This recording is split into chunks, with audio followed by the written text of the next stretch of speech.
Well, hello there, everyone. It's DD Fenrir, Thomas Palmer here. Um, yeah, welcome to my first Spitfire recorded sortie in DCS World 2.2. I've obviously been a good boy because Father Christmas gave me some serious dosh this year, and I managed to upgrade my system, and I can now run this wonderful game in all of the glorious high resolution and NVIDIA GeForce effects that it so deserves, and get good frames.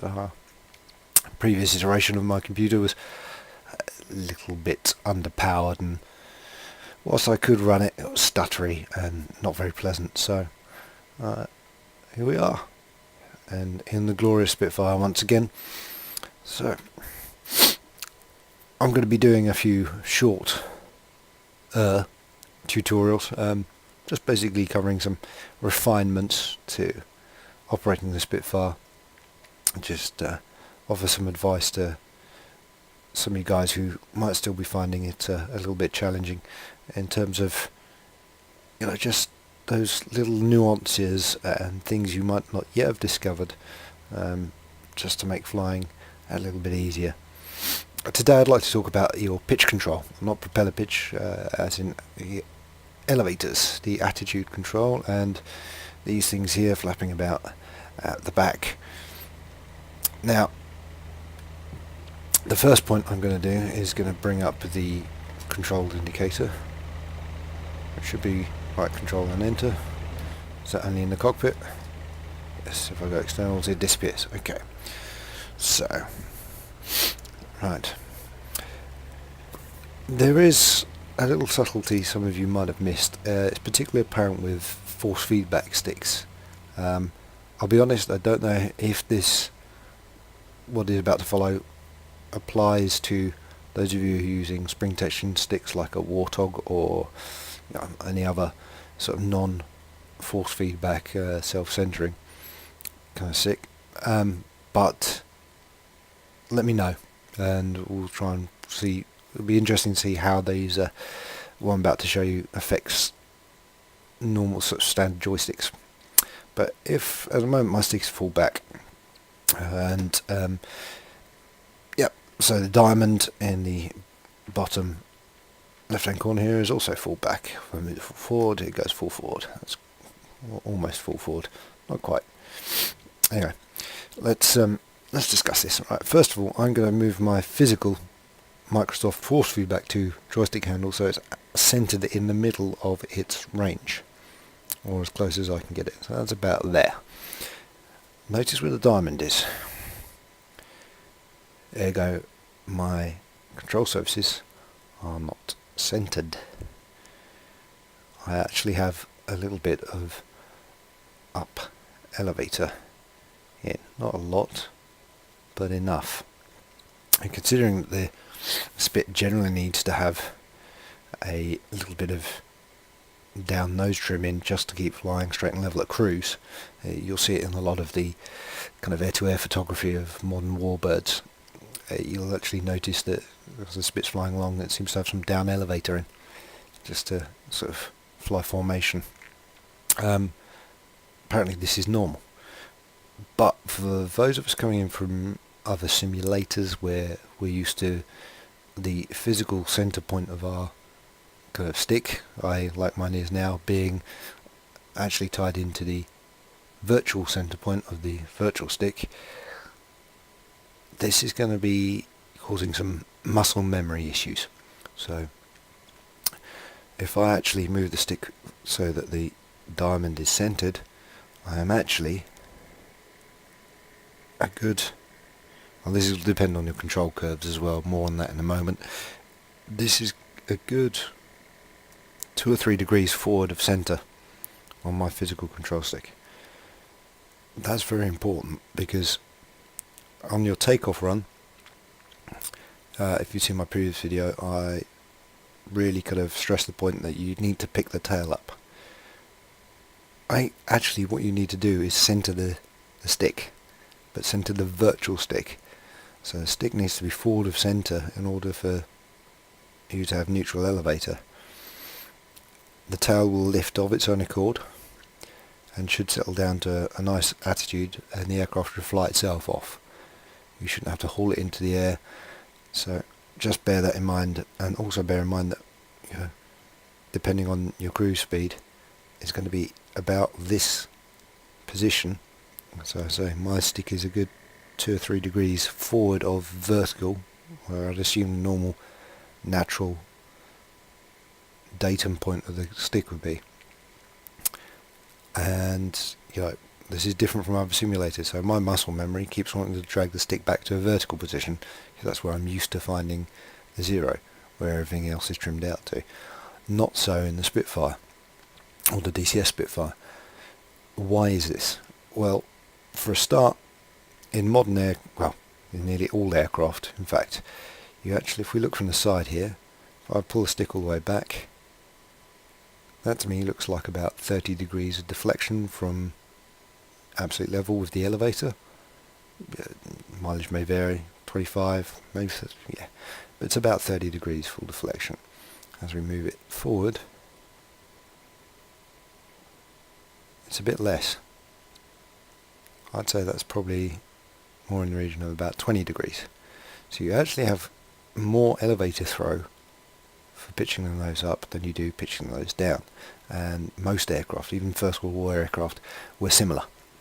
Mainly because you're going to spend, it's more useful to be having better ability to pitch the nose up than it is to pitch the nose down. Also, the aircraft are not stressed to really stand, massive amounts of negative G, so it prevents you from actually overloading the airplane with negative G. So what happens then is that the full range of our stick motion from front to back, more of that is occupied by up elevator than it is down.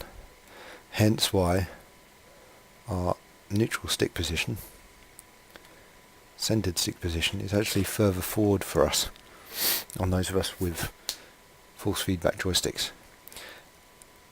So something to bear in mind when you're cruising along, you might find yourself naturally pitching up.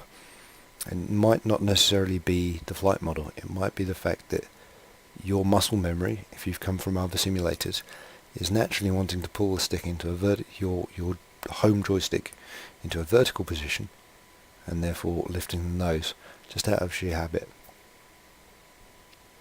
So just bear that in mind. And also for the takeoff run, that when you say stick to neutral, make sure your stick is going, your physical joystick is going forward of neutral, to make sure that you're actually using sort of a neutral elevator position in the virtual aircraft. Furthermore, Spitfire, as we know, is very twitchy in pitch. It has very sensitive elevators. The real thing is the same. Apparently the at Vmax, so 450 miles an hour, it only required, I think it was, I can't exactly remember the figures, but something like a ½ inch of travel to generate 6G. That's not a lot of movement required to put yourself in a position where pretty uncomfortable. I've been to 4G. That's a pretty good workout. 6G, I can imagine, is pretty damn painful. So again, we know that the Spit should be quite twitchy. However, twitchiness will be exacerbated by the fact that we have generally very short throw joysticks, whereas the real item, as you can see here, was probably about 2 or 3 feet long, or about a metre maybe, give or take. What this means is that for each individual degree of movement, I get greater angular kind of distance change. So from 1 degree on my little stick, the top point moves about 3 or 4 mil, whereas on this control column, if I moved it a degree, I'd probably get about a centimetre. It's quite a significant amount of difference. So the longer your stick is, basically, the greater angular distance it will travel, and the more easy to control it. So by very distinction, our shorter joysticks make it twitchier, because your smaller movements create greater effect at the elevator. The only way you can get around this, of course, is with a curve on the joystick. So let's have a quick look at my pitch curve options. No, wrong one. Wake up, Thomas. Adjust controls, that's what we want. Okay, so Spitfire Sim, axis commands,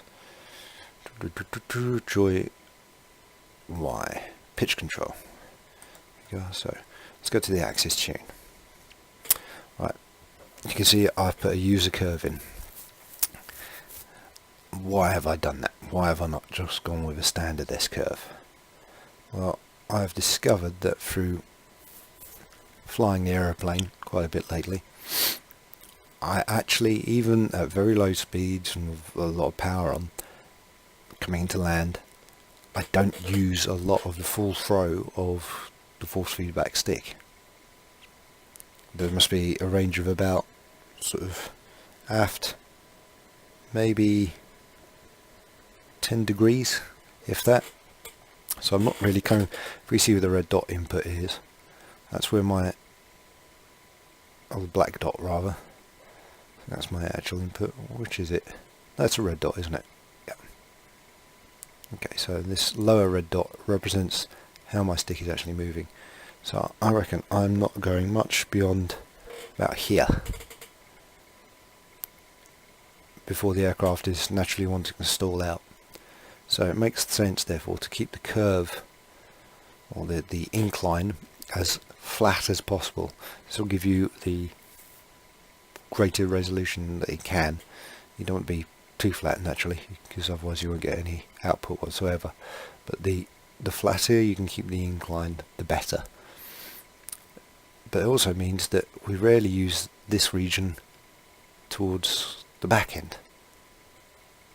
That's great. Okay, well, that's not too much of an issue. I mean, other people have approached it by introducing some Y saturation, I think it was. Yeah, by lowering curve. That's great, that can work, but bear in mind that this is robbing you of some actual elevator effectiveness. So whilst that doesn't really matter in the air, because you never get to a point where you actually need to kind of enter those areas where that happens, I suspect on the ground it might do, because one of the tricks to taxiing the Spitfire is to keep the stick full back, and what that does is it doesn't lock the tail wheel, but it does provide resistance. The tail wheel geometry from the hinge, it's sort of, the more weight you put on the tail, the straighter it will stay. So if you've put in a nice curve and a lot of Y saturation, you could actually be robbing yourself of a bit of extra stability on the ground during the taxi. So this is why I've come to this particular conclusion. So as you can see, we've got a fairly progressive level of curvature and then steepening towards the end, well in the realm that we'll never really use in the air. So it's nice and flat, or sort of at least softly gradiented in the areas that will need it most. So it's good for a gunnery, because small movements of the stick won't produce too much pitching moment. But and then even at the stall area, around this area, we'll get a slight raise, but you know, it's still, small movements can be kind of, you've got a good fine control. It's only towards the end it suddenly ramps up, and that's where, you know, we don't need it, because we'll never be flying and using that much elevator input. Or if we are, it will be for some extreme moments, and you're not going to be worried about whether it's got 92, 93, 94% of your full elevator input. You know, if you're going stick full back, you're obviously trying to get up somebody's way in a spin. Yeah, it's just going to be in the pit of your stomach. We don't need to worry about sort of finesse in that area. Or it's going to be on the ground, where again it's going to be stick full back, and you want all of the elevator throw you can, just so you're making sure that the prop wash is pushing as hard as the tail as hard as it possibly can into the dirt to keep your tail wheel straight, and well, at least a little bit straighter than it would normally. It'll make your life easier with taxiing, at least, you know, keeping the aircraft running straight. All bets are off once the nose starts to move. So, okay. But that's my tips for the elevator control, and you know, little refinements there. Try it out, have a look at it. Your mileage may vary, of course, and again, all bets are off with anything other than force feedback sticks, which I know there's a fair few out there. So, but by all means, leave some comments below in the comment section, and tell me how you get on, and if I'm barking up the wrong tree completely. But good luck with the Spit, and hope these little hints and tips have helped. See you later.